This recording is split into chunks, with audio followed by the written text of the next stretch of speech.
Doctor साहब एक बड़ा कॉमन सवाल है जो कि अक्सर मेरे जहन में भी आता है ये सवाल कि हेयर ट्रांसप्लांट के एक सेशन में पूरा सर क्यों नहीं कवर हो सकता, उसके लिए हमें 2 सेशंस क्यों रिक्वायर्ड है? अच्छा जी, ये ऐसा क्वेश्चन है जो कि पूरी दुनिया में इस वक्त हेयर ट्रांसप्लांट सर्जन को जिसने स्क्रू किया हुआ है, और लोग ये बात नहीं समझते कि आपके यहाँ सर के पिछले हिस्से से बाल आगे आने हैं या किसी भी जगह से आगे एक बड़ा एरिया खाली है। आप अगर कैलकुलेट करें कि आपके सर के पीछे कोई 15 से ज्यादा 10 से 15 हजार ग्राफ्ट या कोई 30 से 35 हजार बाल है मैक्सिमम जो आपके सर के पिछले हिस्से में लगे हुए हैं। और आप जब सर को फ्रॉम मिड फ्रंटल पॉइंट पीछे क्राउन और ये साइडों से मेजर करें तो इतना बड़ा एरिया है कि ये मुमकिन नहीं है कि आप एक ही दफा में सारे बाल लगा लें। अगर आप ये कोशिश करेंगे एक ही दफा में सारे बाल, तो पीछे क्या छोड़ेंगे आप? अब ये इस वजह से ये जो प्रेशर है, हर बंदा ये चाहता है कि मैं एक ही दफा सर्जरी कराऊं, मैक्सिमम बाल लगा लूं, जिसकी वजह से इस वक्त हेयर ट्रांसप्लांट की दुनिया में एक मेस क्रिएट हुआ है। और ज्यादातर ये मेस क्रिएट हुआ है तुर्की की वजह से। लोग वहां पे जाते हैं ट्रैवल करके, वहां से बाल लगवा के वापस आ जाते हैं। अगर उन्होंने आपका डोनर लिया, अगर आप ज्यादा बाल एक सेटिंग में निकालेंगे तो आप डोनर लिए को डैमेज कर देंगे। उस डैमेज को रोकने के लिए जो एक कॉम्पिटेंट हेयर ट्रांसप्लांट सर्जन है वो कोशिश करता है कि इतने बाल लिए जाए कि डोनर लिया डैमेज ना हो। लेकिन तुर्की में चूंकि उन्होंने वापस नहीं जाना, किसी ने भी ट्रैवल करके वापस नहीं जाना, इसलिए वो जो भी करते हैं बाद में तो वो आपको आंसरेबल नहीं है। लेकिन हम चूंकि यहाँ पे हमारे पास तो पेशेंट ने बार बार आना है, लेकिन बेस्ट तरीका ये है कि एक सेशन में इतने बाल लगाए जाएं कि पीछे जहां से लिए जाएं वो भी डैमेज ना हो, और आगे आपके जहां लगाए गए हैं उसको सर्जिकली इस तरह प्लान किया जाए कि फर्स्ट सेशन में आपकी एक बेसिक कवरिंग हो जाए, उसके बाद आप डेंसिटी पे आए। इसके लिए मैं एक लोगों को स्पेशल मैसेज देना चाहूंगा यहाँ कि ये जो ज्यादा बाल लगवाने की दौड़ है या रेस है, इसने बहुत सारे लोगों के हेयर ट्रांसप्लांट खराब कर दिए हैं। उनके सरों पे स्कार, उनकी डिसफिगरमेंट हो गई है। इसलिए एक खास लिमिट से ज्यादा करना नुकसानदेह है। मैं अपने अक्सर मरीजों में इसकी एग्जांपल देता हूँ मोटरवे। जैसे मोटरवे पे एक स्पीड लिमिट रखी गई है 120 मैक्सिमम, उसके ऊपर चलान हो जाता है। कभी किसी ने सोचा ऐसा क्यों किया गया है? वो इसलिए किया गया है कि 120 से ऊपर अगर आपको एकदम से ब्रेक लगाने पड़े किसी मोड़ पे, तो आप ब्रेक नहीं लगा सकेंगे और आपका एक्सीडेंट हो जाएगा। इसी तरह जब आपके बाल डोनर ये से निकाले जाते हैं तो उसकी एक लिमिट है निकालने की। अगर आप अनलिमिटेड निकालने की कोशिश करेंगे तो आप स्किन को डैमेज कर देंगे और मरीज को नुकसान पहुंचाएंगे। इसके पीछे ये फिलॉसफी है। जी thank you so much doctor साहब, आपने बड़ा क्लियर किया है हमें। डॉक्टर साहब अगर हम बात करें डोनर एरिया की, तो हेयर ट्रांसप्लांट में जिस डोनर एरिया से हम बाल लिए जाते हैं, क्या बाल वहां दोबारा आ भी जाते हैं? ये भी एक बड़ा कॉमन क्वेश्चन है। जब मरीज आता है तो वो आगे कहता है कि जी आप मेरे इतने बाल लगा के आगे निकाल के आगे लगा दें। तो मैं कहता हूँ जी पीछे क्या छोड़ना है? तो कहते हैं डॉक्टर साहब क्या वहाँ बाल दोबारा नहीं आएंगे? तो उनको ये बात समझाई जाती है कि जनाब ये ट्रांसफर है, ये शिफ्ट है। आपके यहाँ से जो बाल निकाला जाएगा वो आगे शिफ्ट हो जाएगा।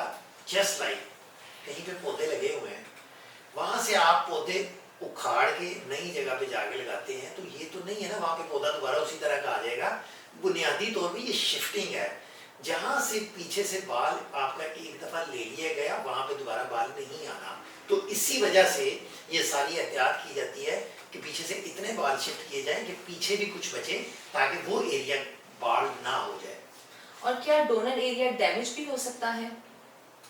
जो डोनर एरिया है ये आपका डैमेज डेफिनेटली हो सकता है। अगर आपने बहुत क्लोज बाल निकाल लिए तो वहां पे एक स्कार बन जाएगा डेफिनेटली, तो उससे ये एक इंप्रेशन आएगा यहाँ बाल नहीं है, नंबर 1। नंबर 2, अगर कोई स्मोकर है तो उसकी ब्लड वेसल्स नीचे इतनी स्ट्रांग नहीं है, उसका डैमेज हो जाएगा। कोई शुगर का मरीज है और उसकी पहले शुगर कंट्रोल नहीं की गई, उसकी वो सारे एहतियातें नहीं की गई, वैसे स्मोकर, शुगर पेशेंट, अल्कोहलिक, इनकी सर्जरियां हो जाती हैं लेकिन एक एक्सपर्ट हैंड्स में।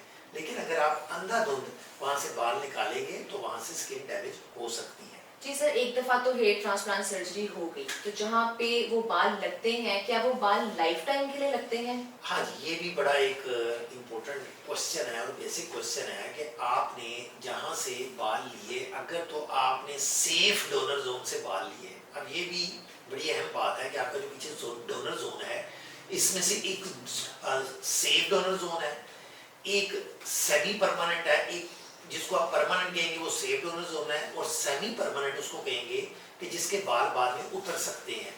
तो अगर तो आपके सर्जन एक्सपीरियंस हैं, उन्होंने बाल सेफ डोनर जोन से लिए हैं, तो वो चांसेस यही हैं कि वो कभी नहीं उतरेंगे।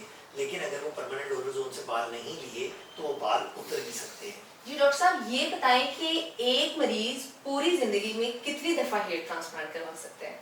ये भी बड़ा ही एक इंटरेस्टिंग क्वेश्चन है। जो हेयर ट्रांसप्लांट है, इसका जो शिफ्टिंग है डोनर वर्सेस रेसिपिएंट, दो चीज़ें आपने हमेशा फैक्टर, इसमें 3-4 फैक्टर काउंट करते हैं। नंबर 1, डोनर एरिया कैसा है, वो कितना डेंस है। डेंसिटी से मुराद ये होता है कि 1 स्क्वायर सेंटीमीटर में कितने वहाँ पे बाल हैं। दूसरा, आगे खाली जगह कितनी है। तीसरा, पेशेंट की एज कितनी है। चौथा, पेशेंट की सेहत कितनी है। पांचवा, पेशेंट डिसाइड क्या करता है। लेकिन रफली जो आपका स्कैल्प का डोनर एरिया है, अगर एवरेज डेंसिटी हो तो हम 2 से 3 दफा, अगर आपने एक अच्छा सर्जन चूज किया है तो आप इजीली अपने स्कैल्प के डोनर जोन को ट्वाइस और थ्राइस यूज कर सकते हैं फॉर हेयर ट्रांसप्लांट। डॉक्टर साहब, ये बताएं कि हेयर ट्रांसप्लांट के रिजल्ट्स कितने अरसे में आ जाते हैं और क्या सब मरीजों के रिजल्ट्स एक जैसे होते हैं? ये जी पहला पार्ट, जो रिजल्ट है आपका हेयर ट्रांसप्लांट होता है तो 3 मंथ्स के बाद बाल आना शुरू होते हैं।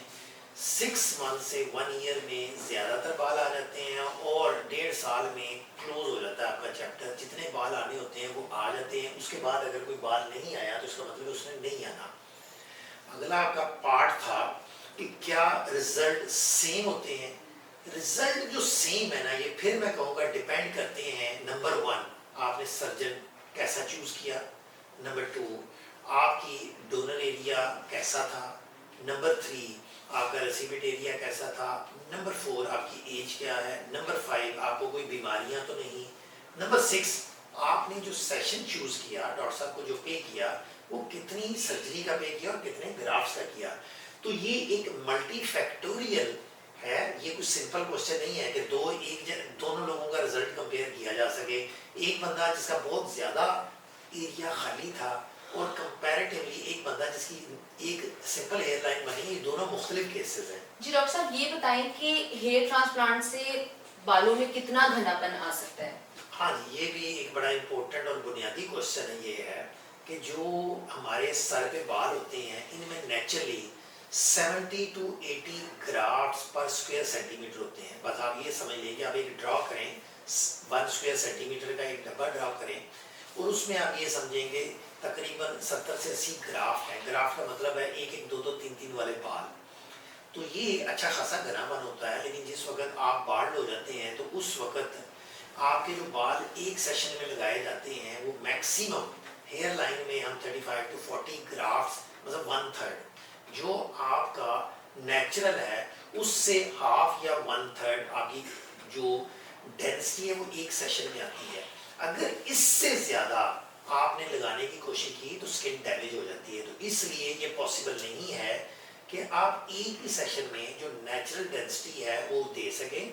यस, हम हेयर लाइन में आगे डेंस रखते हैं, लेकिन उससे पीछे जो एरिया होता है उसमें इतनी डेंसिटी नहीं दी जा सकती, वरना स्किन डैमेज होने का खदशा।